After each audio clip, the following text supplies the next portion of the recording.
वहां पर हम लोगों ने इस दौरान ऑक्सीजन की सप्लाई, आपने पहली बार देखा होगा कि ऑक्सीजन की सप्लाई हमें बाहर से मंगानी पड़ी। भारत सरकार ने ऑक्सीजन एक्सप्रेस चलवाई, वायुसेना के विमानों का इस्तेमाल ऑक्सीजन के टैंकर को लाने ले जाने में इस्तेमाल किया गया और ये लगातार चला है।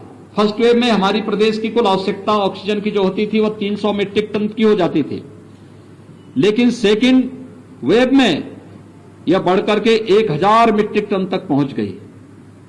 हम लोगों ने लगातार इस कार्रवाई को आगे बढ़ाया है, लेकिन साथ साथ हर जनपद ऑक्सीजन में आत्मनिर्भर हो सके, इसके लिए भी आदरणीय प्रधानमंत्री जी के मार्गदर्शन में एक कार्रवाई प्रारंभ हुई और अब प्रदेश के अंदर हम लोग इस समय 300 से अधिक ऑक्सीजन प्लांट लगाने की कार्रवाई को आगे बढ़ा चुके हैं।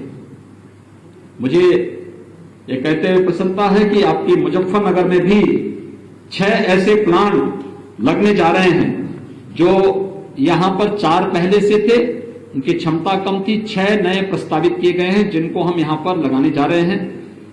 हम लोगों ने वर्तमान में जो एक आशंका व्यक्त की जा रही है कि गांवों में इन्फेक्शन बहुत ज्यादा फैल चुका है, राज्य सरकार उसके प्रति पूरी सतर्क है। 5 मई से ही हमारी गांव-गांव में घर-घर सर्वे का काम चल रहा है। हमारी निगरानी समिति स्क्रीनिंग का काम करती है।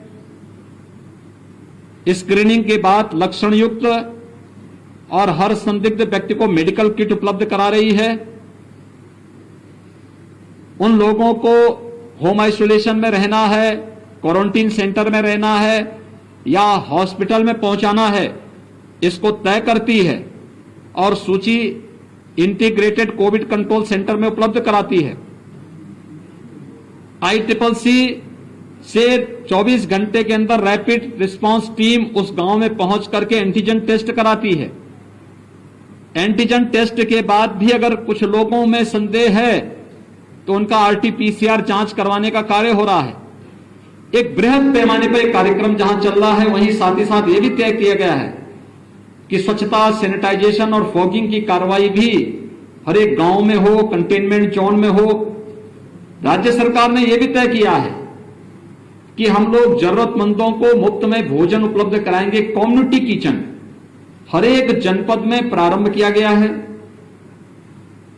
शासन स्तर पर 71 जनपदों में स्वयं चल रहा है, शेष 4 जनपदों में स्वयंसेवी संस्थाएं संचालित कर रही हैं, लेकिन राज्य सरकार उसको सपोर्ट कर रही है। हमने राज्य सरकारों से आज सुबह ही मैंने बैठक ली और मैंने इस बारे में कहा है कि नहीं, राज्य सरकार सभी 75 जनपदों में स्वयं भी चलाए और स्वयंसेवी संस्थाओं के माध्यम से भी हम लोग इसको चलाने की कार्रवाई करें। ये कार्य हमारा युद्ध स्तर पर पूरे राज्य के अंदर चल रहा है।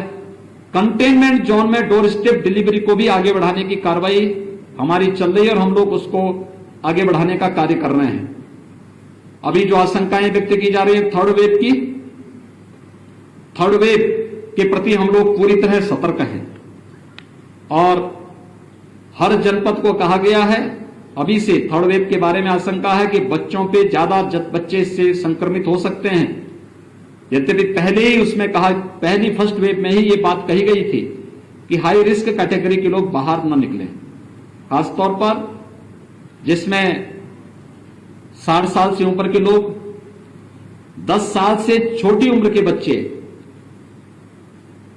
गर्भवती महिलाएं, कम इम्यूनिटी के लोग, कमजोर इम्यूनिटी के लोग और एक से अधिक बीमारी से ग्रसित कोई भी व्यक्ति ये घर के बाहर न निकले, घर में भी मास्क धारण करें। किसी भी व्यक्ति को बाहर निकलना है, जो शेष अन्य लोग हैं, आवश्यक कार्य से बाहर निकलना हो तो मास्क जरूर पहने और 2 गज की दूरी का जरूर पालन करें। थर्ड वेव के बारे में, जो बच्चों के बारे में आशंका व्यक्त की जा रही है, राज्य सरकार ने अभी से अपनी तैयारी कर ली है। हर जनपद में पीको के निर्माण की, पीडियाट्रिक आईसीयू के निर्माण की कार्रवाई, मैन पावर की ट्रेनिंग की कार्रवाई, पीडियाट्रिशियन, गायनेकोलॉजिस्ट, इन सब की ट्रेनिंग की कार्रवाई राज्य के अंदर हम लोगों ने प्रारंभ की है। ब्लैक फंगस की भी एक पोस्ट कोविड पेशेंट में ब्लैक फंगस की एक नई चैलेंज हमारे सामने आई है। कुछ मामले प्रदेश के अंदर आए हैं, उनके उपचार की व्यवस्था की जा रही है। एक एडवाइजरी पूरे प्रदेश के अंदर जारी की गई है कि ब्लैक फंगस के अलावा पोस्ट कोविड कोई भी ऐसी समस्या देखने को मिलती किसी पेशेंट में तो उनके लिए एक अलग वार्ड बना करके उनके मुफ्त में उपचार की व्यवस्था प्रत्येक जनपद में प्रारंभ की जाए, जिससे हर एक व्यक्ति की जान हमारे लिए महत्वपूर्ण है, उसको बचाया जा सके और हर एक व्यक्ति को के जीवन को बचा करके हम लोग उसकी ऊर्जा का उपयोग समाज के लिए और राष्ट्र के लिए कर सकें। आप सबसे मेरी अपील है, राज्य सरकार ने अपने स्तर पर जो कार्रवाई की है, केंद्र सरकार जो कार्रवाई कर रही है, खासतौर पर केंद्र सरकार ने हर एक गरीब को 5 किलो यूनिट यानी पर यूनिट 5 किलो खाद्यान्न उपलब्ध करवाने की कार्रवाई शुरू की है। प्रदेश के अंदर 20 मई से खाद्यान्न वितरण होगा। राज्य सरकार ने जून, जुलाई, अगस्त 3 महीने के लिए हर पात्र गृहस्थी और अंत्योदय कार्ड धारक के साथ साथ हर जरूरतमंद को खाद्यान्न उपलब्ध करवाने, निःशुल्क खाद्यान्न उपलब्ध कराने की कार्रवाई को अपनी मंजूरी दी है। इसके साथ ही जो डेली कमाने वाले लोग हैं, श्रमिक हैं, स्ट्रीट वेंडर हैं, माली है, कुली है, पलेदार है, नाव है, धोबी है, मोची है, इन सभी लोगों को 1000 रुपए का भरण पोषण भत्ता भी प्रदेश सरकार ने अपनी स्वीकृति दी है। ये जून माह में सभी लोगों को मिलना प्रारंभ हो जाएगा।